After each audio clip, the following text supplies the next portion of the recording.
Watch out for the man in 5th place in the last 250 meters. The Spaniard Marcus Cooper is about to surprise us. This is the final of the 1,000 meters kayak at the 2016 Olympic Games in Rio.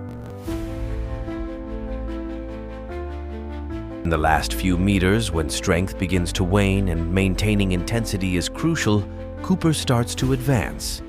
With impressive strength, he takes more strokes than the others.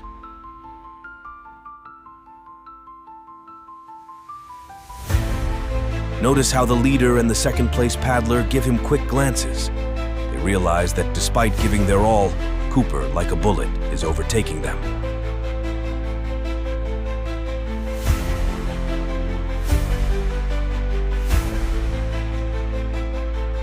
Let me know in the comments if you remember another epic moment from the Olympic Games.